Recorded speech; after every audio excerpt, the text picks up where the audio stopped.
Jumbo clip வச்சு டேபிளில் வந்து எந்த இடத்துல வந்து நம்ம ட்ராயிங் ஒர்க் பண்ண போகிறோமோ அந்த இடத்த ப்ளேஸ் பண்ணி மித்த இடத்துலலாம் வந்து கார்னர் பண்ணி கிளிப் போட்டு விட்டுட்டேன். வசதியாக ஆடாமல் ஃபிக்ஸாக இருக்கிறதுக்காக 3 இடத்துல கிளிப் போட்டு டேபிளில் மாட்டிட்டேன். ஷோல்டர் லெஃப்ட் கார்னரில் வந்து இப்போ ஒரு பிக்சர் வரைய போகிறோம். சாரிலே இருக்கிற பிக்சர் வந்து அப்படியே எடுத்துக்கிறோம். அதில் இருக்கிறது 2 மாங்காய் பூ டிசைன், அதை சூஸ் பண்ணிவிட்டு அதுக்கு மேலே ஒரு மாங்காய் பூ வந்து நம்மளால் வரைய போகிறோம்.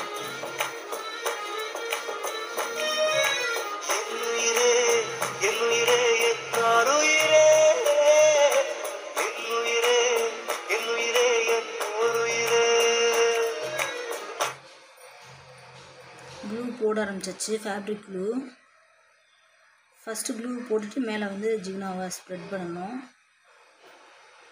கரெக்டாக வந்து நம்ம ஷேப் வந்து ஒரு கையில் கேமராவும் இன்னொரு கையில் இதுவும் வரைகிறது ரொம்ப கஷ்டம். அதனால் கேமராவை ஒரு இடத்துல ப்ளேஸ் பண்ணிவிட்டு 2 கையை யூஸ் பண்ணி ஒரு கையை வந்து 2 கையும் அசையாமல் இருக்க மாதிரி நல்லா க்ளூ சரியாக வரலன்னா 2 கை வச்சுமே அமுக்கிற மாதிரி இருக்கும். பாட்டில் கரெக்டாக ஈவனாக லைன்லலாம் கரெக்டாக அசையாமல் போனால் வந்து ஷேப் வந்து நல்ல ஷேப் கிடைக்கும். கொஞ்சம் வளைஞ்சு இருந்துச்சுன்னா லுக்கு வந்து நல்லா இருக்காது, ஷேப் கரெக்டாக கிடைக்காது. அதனால் பொறுமையாக மெதுவாக டைம் எடுத்து செய்யணும். ஷேப் கரெக்டாக கிடச்சிருச்சுன்னா பார்க்குறதுக்கு சாரீ அழகாக இருக்கும். ஃபஸ்ட்டு க்ளூவில் நமக்கு வேணுங்கிற டிசைனை ஃபஸ்ட்டு கொடுத்து முடிச்சுட்டு அதுக்கப்புறம் லாஸ்ட்டு வந்து ஜிக்னாவை ஸ்ப்ரெட் பண்ணி விட்டுட்டு தேவையில்லாத ஜிக்னாவை வந்து நியூஸ் பேப்பரில் வந்து தட்டிட்டு அதுக்கப்புறம் சாரியை வந்து ட்ரை பண்ண போட்டுறணும். அதாவது நான் வெளியில் கொடியில் காய போட்டுட்டேன். காத்தோட்டத்தில் நல்லா காயும். மதியம் வெயில்னால் கொஞ்சம் வெயில்லையும் காயும். இப்போ வெயில் இல்லை, ஈவினிங் டைமு 4 o'clock ஆயிடுச்சு. மதியம் 1 மணிக்கு போட்டோன்னா நல்லா குயிக்காக காயும். எப்படி இருந்தாலும் ஒரு 12 hours காஞ்சதுக்கப்புறம் ரிவர்ஸ் பேக்கில் வந்து பேக் சைடு வந்து அயன் பண்ணிட்டோம்னா க்ளூ வந்து ஜிக்னாவும் மெல்ட் ஆகி ஜிக்னாவும் சாரீ நல்லா வந்து ஸ்டிக்கி ஆகிக்கிறோம், நல்லா ஸ்ட்ராங்காக ஒட்டிக்கிறோம். 2 daysக்கு அப்புறம் தான் வந்து சாரியை வந்து வாஷ் பண்ண முடியும். அதுக்கு முன்னாடியே வாஷ் பண்ணோம்னா கிளிட்டர் போயிடும். அது இன்ஸ்ட்ரக்ஷன் அந்த ஃபெவிக்ரில் பாட்டிலில் எழுதியிருப்பாங்க. 2 மாங்காய் பூ டிசைன் கொடுத்தாச்சு. கீழே சின்னதாக ஒரு வீக்கவு மாதிரி கொடுத்துட்டு அதுக்கப்புறம் சுற்றி டாட் வச்சாச்சு. மேலே இருக்கிறது இப்போ வரைய போகிறோம்.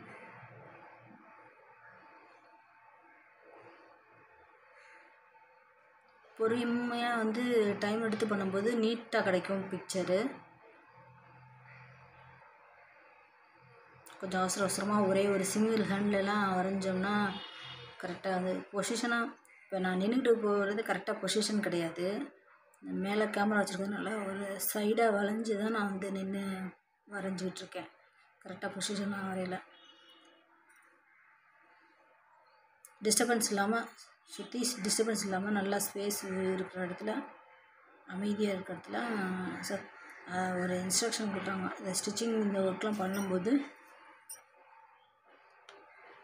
மியூசிக் எந்த டிஸ்டர்பன்ஸும் இல்லாமல் அந்த ப்ராம் ட்ரெஸ் தைக்கிறவங்க சொல்கிறாங்க, எந்த மியூசிக் எதுவும் இல்லாமல் அதை தச்சு முடிக்கிற வர அமைதியாக இருக்கிற மாதிரி நம்ம செய்யும்போது கான்சன்ட்ரேஷன் நல்லாயிருக்கும், நீட்னஸ் வரும், பெர்ஃபெக்ஷனாக அந்த ட்ரெஸ்ஸை தைச்சி முடிக்க முடியும் அப்படின்னு சொல்லி சொல்கிறாங்க. ஆனால் நான் மியூசிக் ஓடிட்டே தான் செய்வேன். இருந்தாலும் டிஸ்டர்பன்ஸ் பக்கத்தில் எதுவும் இல்லாமல் சுற்றி வந்து நம்ம ஒர்க் அவுட் ஏரியாவை சுற்றி கொஞ்சம் ஃப்ளெக்சிபிளாக நம்ம மூவ் ஆகிற மாதிரி சுற்றி ஃப்ரீயாக இடம் கிடைக்கணும்.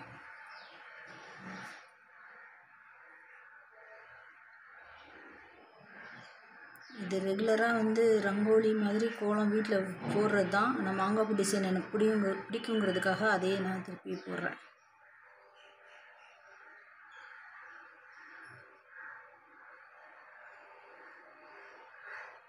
இது வந்து ஷோல்டரில் லெஃப்ட் சைடில் ஃப்ரண்ட்டில் தெரிகிற மாதிரி இந்த டிசைன் போடுறோம்.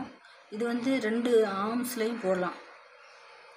ஆர்ம்ஸ்லேயும் 2 சைடும் தெரிகிற மாதிரி சென்டரில் ப்ளவுஸில் கையில் வந்து சென்டரில் 2 பக்கமும் தெரிகிற மாதிரி லெஃப்ட் சைடு தெரிகிற மாதிரி ரைட் சைடு தெரிகிற மாதிரி போட்டு விடலாம். அதுவும் நல்லாயிருக்கும். பேக் ஆஃப் த நெக்லையும் கொடுக்கலாம். நமக்கு நம்மளோட விருப்பம் தான், நமக்கு எவ்வளோ பொறுமையாக நம்ம நீட்டாக செய்வோங்கிறத பொறுத்து செய்யலாம். இந்த மாதிரி பேட்ச் ஒர்க்கு ரெடிமேடாக இருக்கிறதையும் வாங்கி ஸ்டிச் பண்ணிக்கலாம். பட் வந்து நம்ம கையில் பண்ணும்போது நமக்கு பிடிச்ச டிசைன் போட முடியும்.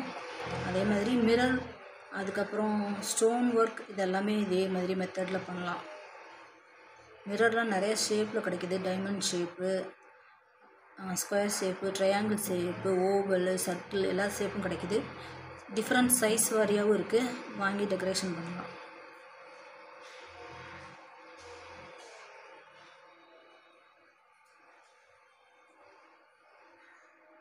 ஸ்டோனும் இந்த மாதிரி டாட் வச்சுட்டு, க்ளூவில் டாட் வச்சுட்டு ஒவ்வொரு ஸ்டோனாக ஒட்டிட்டு 12 ஹவர்ஸ்க்கு அப்புறம் காஞ்சதுக்கப்புறம் பேக் சைடு அயர்ன் பண்ணிட்டோம்னா ஸ்டோன்ஸ்லாம் நல்லா சாரியில் வந்து ஒட்டிக்கிடும், விழுகாது.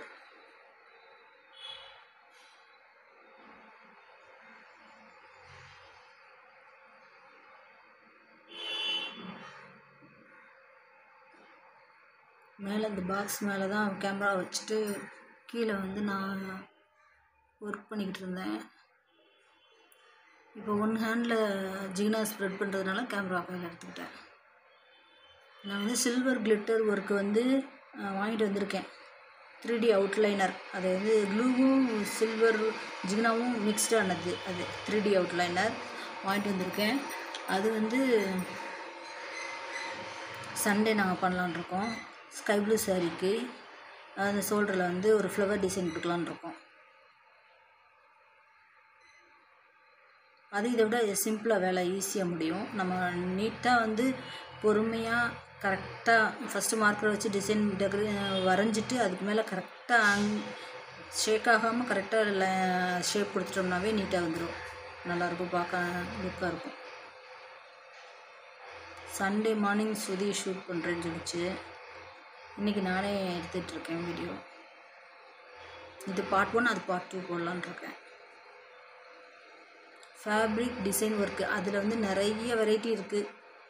ஸ்டோன்ஸ் வச்சு பண்ணுறது, பீட்ஸ் வச்சு பண்ணுறது, நெக்கை சுற்றி வந்து ப்ளவுஸில் நெக்கு சுற்றி வந்து பீட்ஸ் வச்சு டெக்கரேஷன் பண்ணியிருந்தேன். நான் நிறைய தடவை பண்ணியிருக்கேன். ஊசியில் வந்து பீட்ஸை கோர்த்து சாய்வு தையல் மாதிரி ஒவ்வொரு பீட்ஸாக தனித்தனியாக போட்டுட்டு வரணும். கழுத்தை சுற்றி பீட்ஸ் இருக்கிற மாதிரி இருக்கும்.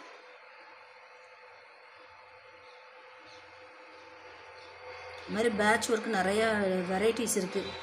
ஆர்ட்னாவே ஒரு வாஸ்ட், அதாவது ரொம்ப அதிகமான வந்து தொழில்நுட்பங்கள் இருக்குது.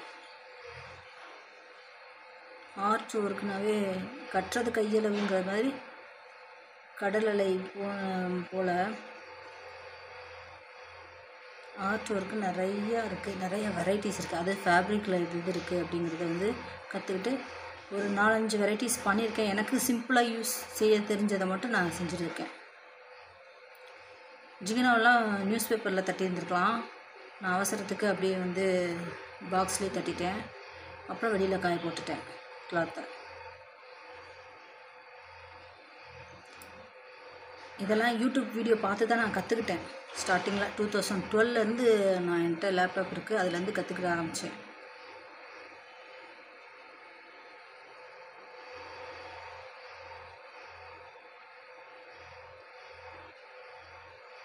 பார்க்குறதுக்கு அழகாக இருக்குது. அயனிங் பண்ணி முடித்தா தான் ஃபுல் ஃபினிஷிங்காக ஒர்க்கு முடிஞ்சிச்சுன்னு அர்த்தம்.